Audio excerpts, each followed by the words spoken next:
Hey everyone, and welcome. Today we're diving into the incredible landscapes of Pakistan, looking at everything from its super lush plains to its huge, sprawling deserts. So let's get into it, because this is really a story about how one single powerful force of nature ended up creating two completely different worlds. At the very heart of this whole explainer is one main character, the mighty Indus River. You really can't get a grip on the geography, the farming, or even the history of this place without first understanding the journey of this one river. And this is its legacy. I mean, for thousands and thousands of years, the Indus and all its smaller rivers have been carrying rich soil down from the mountains, just depositing it layer by layer. And what did that create?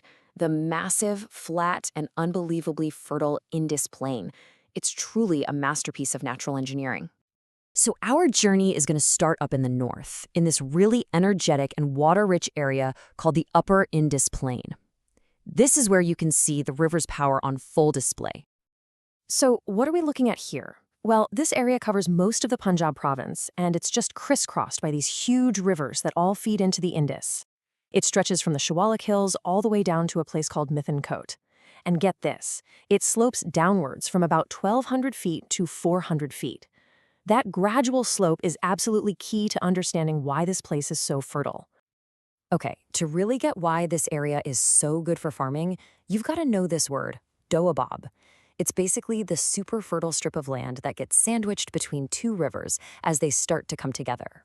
Because these rivers are dropping so much rich soil, these doababs become these incredibly productive agricultural powerhouses. All right, let's follow the river. We're heading south now.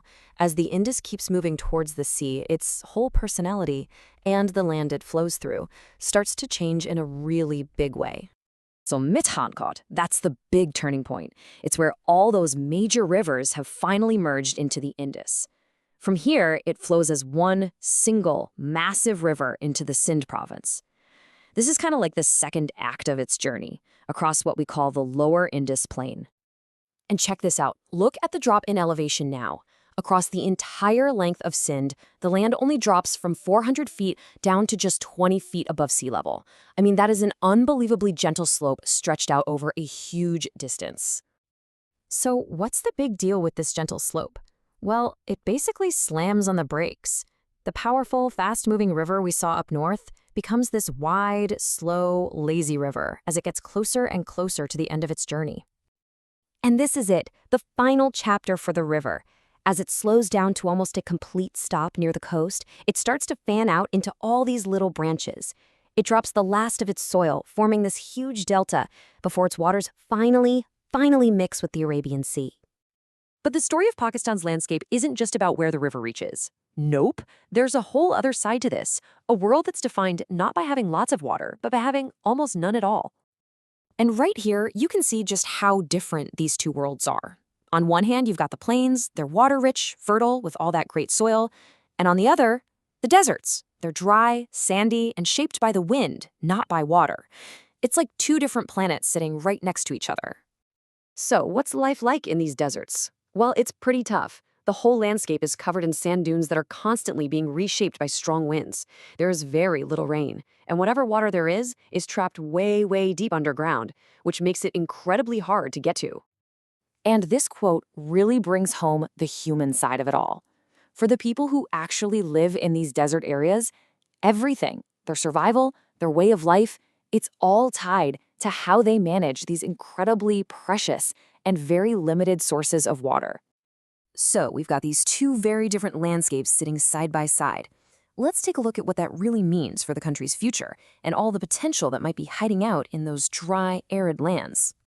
Okay, so here's the bottom line. The Indus Plains, they are, without a doubt, the agricultural backbone of Pakistan. But the deserts, which a lot of people might just see as wasteland, actually hold a massive, massive amount of untapped potential. So the big question is, how do you unlock that potential? What's the secret?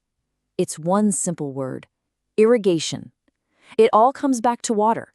If you can get water from the rivers to these dry lands, you can completely transform them and make them just as productive as the plains. And these are the big deserts we're talking about. You've got the Thal and Cholistan deserts in Punjab, Nara and Tharparkar down in Sindh, and then the huge Chagi and Karen deserts way out in Baluchistan. Each one is a unique place, and each one has incredible potential. So we'll end on this thought. This entire story, from the greenest plains to the driest deserts, it really all revolves around one thing: water. How that water is managed, how it's shared, and how it's used, well, that's what's going to decide the future for both of these incredible Pakistani landscapes.